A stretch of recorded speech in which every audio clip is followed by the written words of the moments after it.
The annual Williams family 4th of July barbecue was in full swing when my brother David decided to make me the afternoon's entertainment.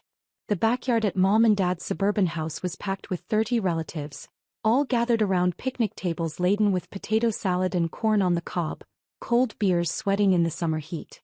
"Sarah's been awfully quiet today," David announced to the crowd, his voice carrying that particular tone he'd perfected since childhood. The one that meant I was about to become the center of unwanted attention. Must be planning her next big story about how important she is. Laughter rippled through the gathering. My Uncle Frank raised his beer bottle in David's direction. "What's she claiming to be now?" "Faye. Supreme Court Justice." "Oh, it's even better," David said, warming to his audience. "She works for some political consulting firm in Washington. Makes it sound like she's personally advising the president." I kept my attention focused on my plate of barbecue, trying to avoid engaging with what had become a family tradition, making fun of Sarah's mysterious government job. "Remember last Christmas?" My cousin Jennifer chimed in. She said she couldn't discuss her work because of security clearances. Like she's handling state secrets or something. "Stop pretending you're important," David said, his voice rising for dramatic effect. "You're nobody special. We all know you're probably filing papers in some basement office, but you want us to think you're running the country." The entire backyard erupted in laughter. Even Mom and Dad were smiling, though they looked slightly uncomfortable with David's public mockery. "Sarah's always been dramatic," Aunt Linda added. "Remember when she was 12 and insisted she was going to be president someday?" "At least that was age-appropriate fantasy," David said. "Now she's 34 and still playing make-believe about her career." I took a sip of my iced tea and checked my phone. 2 missed calls from Governor Patricia Morrison's chief of staff. "I'd have to call back later." "See?" David pointed at my phone. "Probably checking her horoscope, but she wants us to think it's urgent government business."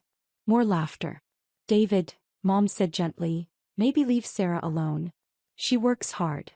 "I'm sure she does," David replied. "But working hard at a regular government job doesn't make you a political power player. Sarah acts like she's personally shaping national policy." My phone buzzed with a text message. I glanced at it. Urgent. Governor arriving at 4 p.m. for security briefing infrastructure bill vote. Please confirm location. I checked the time. 3:52 p.m. I quickly typed back. Williams Family Barbecue, 1847 Maple Street, Springfield. "We'll be ready." "There she goes again," Jennifer said, watching me type. Probably texting her imaginary contacts in the State Department. "Or ordering takeout," Uncle Frank suggested, but making it look official. David was enjoying himself. "Sarah, why don't you tell everyone what you really do? Not the mysterious government consultant story, but your actual job description." I looked up from my phone. "I work on legislative strategy and policy implementation for the Morrison administration." "The Morrison administration?" David laughed. "You mean Governor Morrison? Sarah, that woman has dozens of policy advisors. You're not personally working with the governor." "Legislative strategy sounds made up," Jennifer added. "Like, what does that even mean in real life?" "It means I analyze proposed legislation, assess political feasibility, and develop implementation strategies for priority initiatives," I said calmly. David rolled his eyes. "See? She talks like she's briefing Congress, but she probably works in some cubicle farm reviewing paperwork." "With security clearances," Uncle Frank said mockingly. "Don't forget the top-secret security clearances." The laughter continued. I'd been enduring variations of this conversation at every family gathering for the past 8 years. Ever since I'd taken a position with the state government that I couldn't fully explain without violating confidentiality agreements. My phone buzzed again. This time it was a call from Governor Morrison herself. "Sarah," Mom said, noticing the incoming call, "maybe take that inside? We're trying to have a family gathering." "Actually," I said, standing up, "this might be relevant to everyone here." I answered the call and put it on speaker. "Hello, Governor Morrison." The backyard went completely silent. 30 people holding plates of barbecue, all staring at my phone. "Sarah." Governor Morrison's voice filled the summer air with unmistakable authority and warmth. "I hope I'm not interrupting your holiday celebration." "Not at all, Governor. What can I do for you? We have a situation with the infrastructure bill. The federal delegation is requesting an emergency briefing on the state's position before tomorrow's Senate vote. I know it's a holiday, but... Of course, I said. What do you need?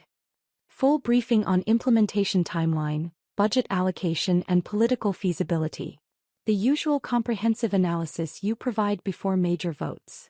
David's beer bottle was frozen halfway to his mouth. I can have the briefing materials ready within an hour, I said. Perfect. I'm actually en route to your location now. My detail should arrive in about 3 minutes. Is there somewhere private we can work? Every single person at the barbecue was staring at me with expressions ranging from confusion to shock.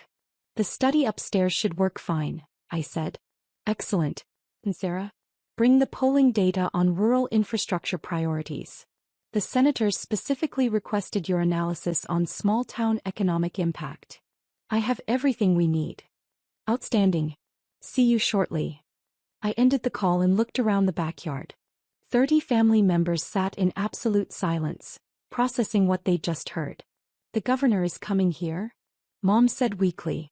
In about 3 minutes, according to her detail. Her detail. Dad repeated. Security detail. The governor doesn't travel without protection. David was still holding his beer bottle in midair. Sarah, what exactly is your job? Senior Policy Advisor for Legislative Strategy, I said. I've been Governor Morrison's lead policy analyst for major legislation since she took office. Lead policy analyst? Jennifer's voice came out as a whisper. I developed the strategic framework for the governor's legislative priorities, analyze political feasibility, and coordinate implementation across state agencies. Uncle Frank set down his beer. You work directly with the governor? Daily briefings, policy development sessions, strategic planning meetings. Plus crisis management when federal legislation impacts state operations.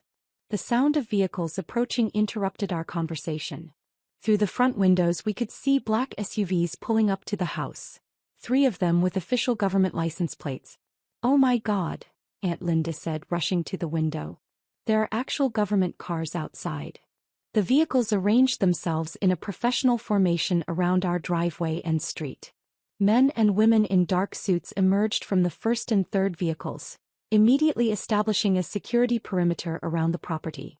Sarah, Mom said, her voice barely audible, what should we do? Just stay in the backyard, I said. The security team will handle everything. The front door opened. I'd given them the entry code earlier, and Governor Patricia Morrison walked into our house as if she belonged there. She was immediately recognizable from television and newspapers, but seeing her in person in Mom's living room was surreal for everyone except me. Sarah, the governor called out. Ready for that briefing? I walked through the house to meet her, aware that 30 family members were following at a respectful distance, all trying to process what was happening. Governor Morrison, I said, extending my hand, thank you for coming here. I know holiday logistics are complicated. Nonsense, she said, shaking my hand warmly. Crisis management doesn't observe holidays. Besides, I wanted to meet your family. You've spoken about them often. She turned to address the crowd of relatives who had gathered in the doorway between the living room and kitchen. You must be Sarah's parents, she said, approaching Mom and Dad with practiced political grace. Robert and Linda Williams. Sarah talks about you constantly. Governor Morrison, Dad said, clearly overwhelmed. It's an honor to have you in our home. The honor is mine. Sarah is one of the most brilliant policy minds I've ever worked with. You should be incredibly proud. Mom was staring at the governor like she might be hallucinating. Sarah works directly with you? Sarah is my legislative strategy team for major initiatives, Governor Morrison said. When the federal government proposes legislation that affects our state, Sarah provides the analysis that determines our official position. Her work influences millions of dollars in federal funding and affects every citizen in our state. David finally set down his beer bottle. Governor, when you say Sarah influences federal legislation, I mean that Sarah's policy analysis and strategic recommendations directly shape how our state responds to federal initiatives. The infrastructure bill we're discussing today? Sarah's feasibility analysis and implementation timeline will determine whether our state receives $2.3 billion in federal infrastructure funding. $2 billion? Jennifer repeated. Sarah's recommendations carry significant weight because her analysis is consistently accurate and politically astute, the governor continued. Federal senators request her briefings specifically because they trust her assessment of how legislation will impact local communities. Uncle Frank was shaking his head slowly. We didn't realize that she was one of the most influential policy analysts in state government? Governor Morrison smiled. Sarah is remarkably humble about her work. Most people in her position would ensure everyone knew exactly how important their job was. Why didn't you tell us? Mom asked me directly. I tried to, I said gently. Every time I mentioned working on major legislation or briefing federal officials, someone said I was exaggerating my importance. The memory of years of family mockery hung in the air. Sarah, the governor said, checking her watch, we should move to that briefing. The Senate vote is tomorrow morning, and we need comprehensive analysis before I speak with the delegation tonight. Of course, the study upstairs has everything we need. As we headed toward the stairs, Governor Morrison paused to address my family one more time. I hope you all realize how fortunate you are to have Sarah in your family. In 8 years of public service, I've never worked with anyone who combines analytical brilliance with practical political judgment the way she does. Sarah doesn't just analyze policy, she understands how to make complex legislation work for real people in real communities. David stepped forward. Governor Morrison, can I ask you something? Of course. How important is Sarah's work? Really? The governor considered the question seriously. David, your sister's analysis has influenced over $15 billion in federal funding decisions for our state. Her policy recommendations have shaped legislation affecting healthcare, education, infrastructure, and economic development. When federal senators need to understand how their proposals will impact ordinary families, they request Sarah's briefings. But she lives in a regular apartment, Jennifer said, still trying to process the situation. She drives a normal car. Public servants often maintain modest lifestyles, the governor explained. Sarah's work is about public service, not personal enrichment. She could easily earn 3 times her government salary in the private sector, but she chooses to use her talents for public benefit. 3 times her salary? Dad asked. Minimum. Policy analysts with Sarah's experience and track record are highly sought after by consulting firms and corporations. But Sarah believes in using her skills to help people rather than maximizing her income. I was getting genuinely uncomfortable with the praise. Governor Morrison, we should probably start the briefing. Right you are. Ladies and gentlemen, thank you for sharing your holiday with state business. Please, continue enjoying your barbecue. The governor followed me upstairs to Dad's study, where I had files and laptops set up for exactly this kind of emergency briefing. Through the windows, we could see the security detail maintaining their perimeter around the property. Sarah, the governor said as we settled in with the briefing materials, I hope your family understands now why I rely on you so heavily. They're still processing, I think. It's difficult for families to understand the scope of high-level government work, especially when the person doing it is modest about their contributions. We spent the next 2 hours reviewing implementation timelines, budget allocations, and political feasibility assessments for the federal infrastructure bill. The governor would use my analysis to brief the state's congressional delegation, who would vote on whether to support $2.3 billion in federal infrastructure funding. At 6:30 p.m., we concluded the briefing and prepared to rejoin my family downstairs. Sarah, the governor said as we packed up the materials, this analysis is exactly what I needed. Your assessment of rural economic impact will be crucial for tomorrow's vote. The polling data shows strong bipartisan support for infrastructure investment in small communities, I said. That should help with the Senate vote. Agreed. And your implementation timeline gives us concrete deadlines for project rollout.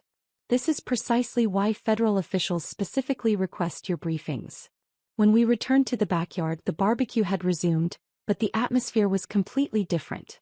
Instead of casual family conversation, there was a sense of awe and nervousness as 30 people tried to act normal around the governor of their state. How did the briefing go? Mom asked, bringing us plates of food. Sarah provided exactly the analysis we needed, the governor said. Tomorrow's Senate vote will determine whether our state receives historic infrastructure funding, and Sarah's work gives us the strongest possible position. David approached hesitantly. Governor Morrison, can I apologize for earlier? I didn't understand what Sarah actually does. No apology necessary, the governor said graciously. Most people don't realize the complexity of high-level policy work. It's not as visible as other careers, but it's incredibly important. I feel like an idiot, David said. I spent years making fun of Sarah for pretending to be important, and it turns out she actually is important. Important work doesn't make someone more important as a person, I said. We're all just doing different jobs. Sarah, your job affects millions of people and billions of dollars, Uncle Frank said. That's not just different, that's extraordinary. Governor Morrison nodded. What's extraordinary is Sarah's combination of analytical brilliance and personal humility. She could leverage her expertise for personal gain, but she chooses public service. At 7 p.m. the governor prepared to leave. Her security detail had maintained their professional perimeter throughout the visit, and now they smoothly coordinated her departure. Sarah, she said as we walked to her vehicle, thank you for the excellent briefing. I'll call you tomorrow after the Senate vote to discuss implementation next steps. Of course, Governor. I'll have updated timeline projections ready. Perfect. And thank you for hosting this at your family gathering. It was lovely to meet everyone. She turned to address my family who had gathered on the front lawn to see her off. William's family, she said warmly. You should know that Sarah is one of the most respected policy analysts in state government.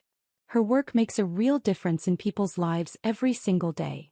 With that, the governor was escorted to her vehicle, and the motorcade departed as efficiently as it had arrived. Within 5 minutes, our quiet suburban street returned to normal, leaving behind only the memory of government vehicles and the lingering sense that everything had changed. Back in the backyard, my family sat in contemplative silence, processing what had just happened. Finally, Dad spoke.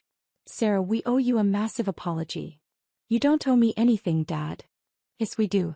For years, we've dismissed your work, made fun of your career, treated you like you were delusional about your own importance. While you were actually advising the governor and influencing federal policy, Mom added, her voice thick with emotion. David sat down beside me. Sarah, I'm sorry. Really, truly sorry. I spent this afternoon mocking you for pretending to be important, and then the governor of our state showed up to personally brief with you about multi-billion-dollar federal legislation. I wasn't pretending, I said quietly. I know that now. God, I feel terrible. Jennifer approached our table. Sarah, can I ask why you never corrected us more directly? Why you let us think you were exaggerating your job? I considered the question. Because I wanted to know that you valued me as a person, not just as someone with an impressive career title. If I'd led with, I'm the governor's senior policy advisor, would your interest have been genuine or just based on my professional status? The question hung in the evening air. That's not fair, Uncle Frank said gently. We should have been interested in understanding your work regardless of how impressive it sounded. Maybe, I said. But I also didn't want family gatherings to become networking opportunities or requests for political favors. Mom was crying quietly. Sweetheart, we made you feel like you couldn't share your accomplishments with your own family. I could share them, I said. I just couldn't make you believe them. David was shaking his head. The governor said you could earn 3 times your current salary in private consulting. Probably more than that, actually. But you choose public service. I choose work that matters more than maximizing my income. Work that influences billions in federal funding, Dad said, still processing the scope of what he'd learned. Work that helps determine how federal policies affect ordinary families, I corrected. The money is just a measurement of scale. Aunt Linda rejoined our conversation. Sarah, what's it like? Working at that level of government. Complex, I said. Every decision has consequences for millions of people. Every analysis has to account for political realities, economic impacts, and practical implementation challenges. And stressful? Mom asked. Sometimes, but also incredibly fulfilling. When we get policy right, it improves people's lives in measurable ways. Like the infrastructure bill? Jennifer asked. If it passes, it will fund road repairs, bridge upgrades, broadband expansion and water system improvements in dozens of communities across the state. Real projects that affect real people. And your analysis helps determine whether it passes?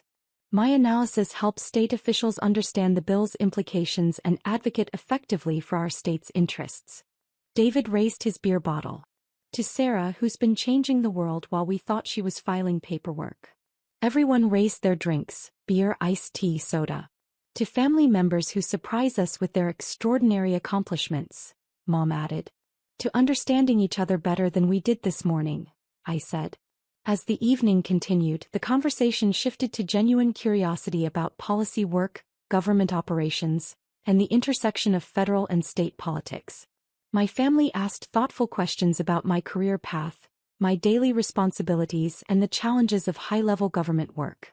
Sarah, Dad said as we cleaned up the barbecue, I'm proud of you. Not just because you're successful, but because you're using your success to serve others. Thank you, Dad. That means a lot. I'm also sorry it took the governor personally showing up to make us realize what you actually do for a living. Sometimes seeing is believing, I said. From now on, David said, we'll try to do better at listening and understanding instead of assuming and dismissing. I'd appreciate that. And Sarah, Mom said, hugging me as we finished putting away chairs. Next time you mention working on important legislation, we'll believe you. Even if it sounds too impressive to be true? Especially then. 3 months later, the infrastructure bill passed the Senate by a narrow margin, securing $2.3 billion in federal funding for our state. Governor Morrison credited my policy analysis as instrumental in building the coalition that made the vote possible. At our next family gathering, Labor Day weekend, David introduced me to his friends as my sister, Sarah, who's senior policy advisor to the governor. That sounds made up, one of his friends joked. Trust me, David said, grinning at me, it's not. And for the first time in 8 years, my family understood exactly what that meant.